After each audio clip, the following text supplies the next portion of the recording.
everyone, and welcome to this recorded video of me ranking the Backrooms main 9 levels. But instead of ranking them based on how much I would like them, I'm instead going to rank them if I would stay there and live there for the rest of my days. So this is like based off of like the fan dot wiki.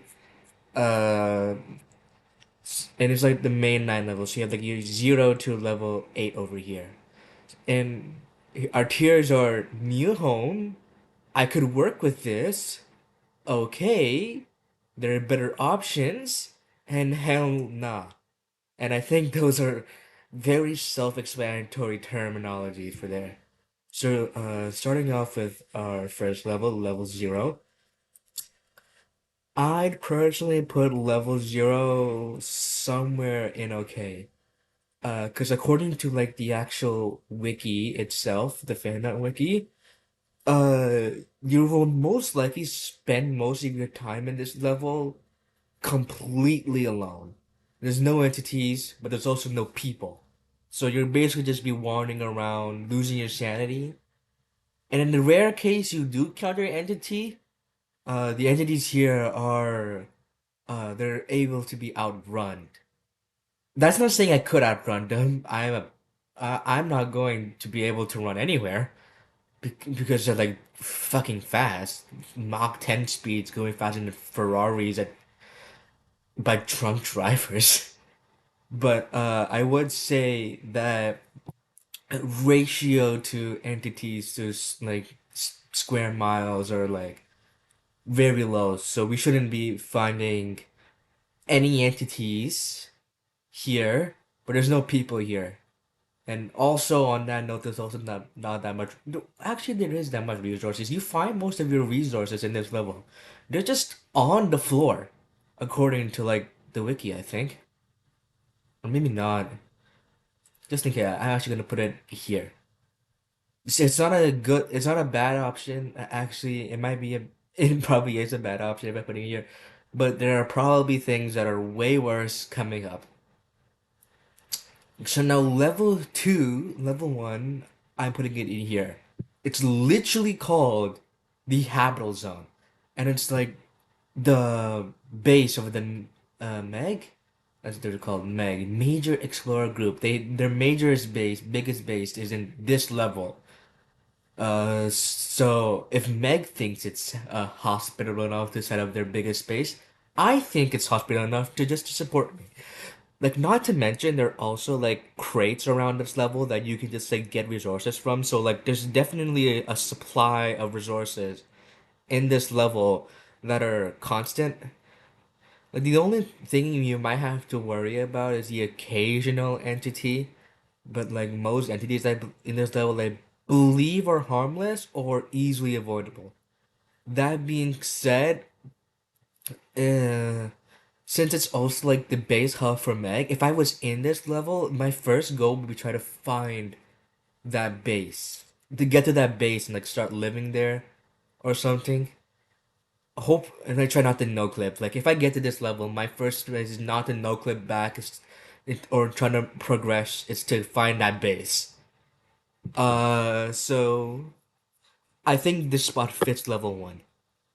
Level 2, absolutely not. It's literally hot. It's claustrophobic. There's entities everywhere, and in this level, the pipes actually has something flowing through them. The shoot, hold it.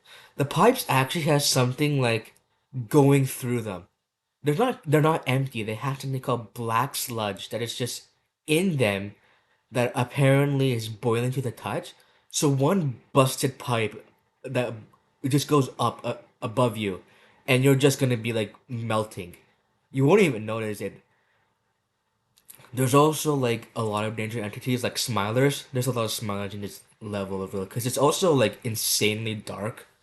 Like compared like to level 6, it's not that dark, but it's still dark enough that you won't see anything until it's right in front of you, and it just like rips you apart. So, I put pipe. Also, nah, that's it. I put pipe jeans, and hell nah, I'm running. Level 3. Now this is a unique one. According to the wiki, dot, this level is super super dangerous. You cannot go to this level. But in my opinion, I feel like there's something you can work with here. Because like this level is literally just an energy outlet. There's so much energy going to this level. It's what you call the electrical station.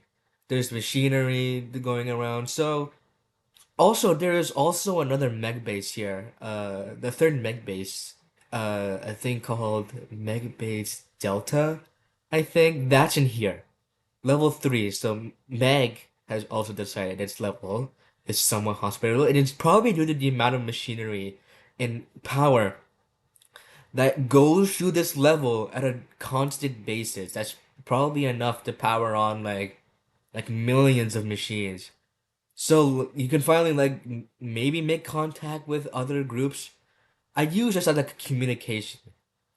Although there are definitely better options because there's like entities like everywhere. There's smilers, there's dullers, there's hounds, there's skin sealers, they're fucking everywhere, bro. You cannot escape them. But because the machines alone, I would put this level above pipe dreams. Abandoned office is somewhere I could work with. Now this level, I'm not sure if it has an abundance of resources or less, like a poverty of resources. I'm not really sure. All that I know is that it's like almost completely safe of entities. God, I keep on scrolling. It's completely safe of entities, except I believe only generally one only lives here. And they're easy to avoid. The windows, they live here. And obviously, like from this image alone, you can see there's a lot of space between the windows and like the entire room itself. So you can just like set up in the middle if there's a window. You can literally live in a room with windows in it. And when I say windows, I mean like Windows the entity, not just Windows the glass. Furthermore, this level is like, expansive as hell. So you might not run into people, but you definitely won't run into that many entities again, except for the windows because they're everywhere. On the off chance that you do run into an entity, you have like a lot of room to run at, so you should be mostly okay. I'm not, and again, there's like a bunch of like resources, probably, I think. So I could work with this level and maybe like make my own base. Like what I'm thinking is I take like office like props and supplies and just like barricade myself into a room and only come out to get food or something. That's what I'm thinking. Now this level here. So this level, Terra Hotel, is split into three parts. So I'm gonna rank it based on how much I would live in the first part. The first part is the actual hotel of like the room. It's like this massive 1930s style Victorian era hotel, which is basically on most occasions safe, except for your occasional death moth and maybe Smilers just seem to be a menace in this hellhole, bro. They're fucking everywhere. They're like a pest. No wonder they're Smiler repellent. Anyways, I'm being off track. Anyways, I would live here on the basis that I could find a room that was like close to a cafeteria room. Cause like you have like your rooms, right? And every room probably has a bathroom in it, so there's no need to worry about that. What I have to worry about is food. There's like this almost little resources to have, but like I believe in the cafeteria rooms there should be like actual food in there. So like your almond waters and like your moss jellies, they should be there.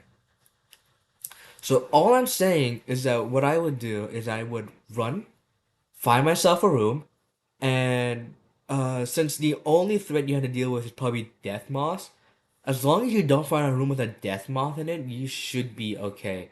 Because they're too big to enter your hotel rooms, and they're generally just uh not that much of a danger if you just ignore them. I could be wrong about this, and I sound like a complete idiot, but I would just find a room next to a cafeteria, and that's how I'd survive this level. No, level six. This is level six, by the way. It doesn't look like level six, but that's level six. Need I say more? Level seven. Thalassophobia here. Now, the only reason I put it here is that while it's like while it's expansive and it only has like one entity, last time I checked, humans are not meant to be sea thriving creatures. And of course, you have your occasional like rocks and like rock formations, and some iterations of this level have houses like floating through them. Uh, and maybe you could work with that, but then again, you also have to hide from the thing at level 7, which is this giant like anglerfish that ate up every other single thing living in level 7.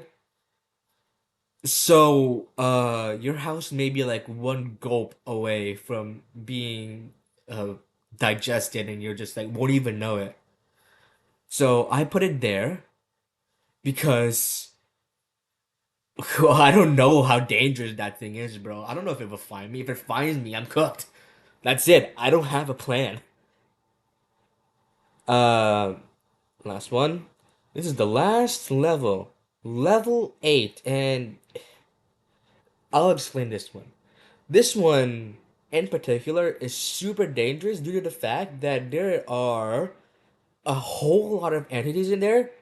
Plus, this is like the first one where I think it's more environmental than entity, because you will find like your occasional spring water, but they have like minerals in them, so no drinking from that. You will also find yourself trying to avoid being crushed by stalagmites, and you will also find yourself trying to not like fall off into like the deep dark abyss of the caves and get your head split open. In other words, you will find yourself in hell, trying to avoid entities and avoid certain death. Anyways, this is my tier list of the levels, main 9 levels of how much I would rather live in them and what I would do. If you disagree with me, please tell me in the comments. I would really like. Oh my God, I man, I sound like every other YouTuber. Just, just argue with me, man. I'm bored.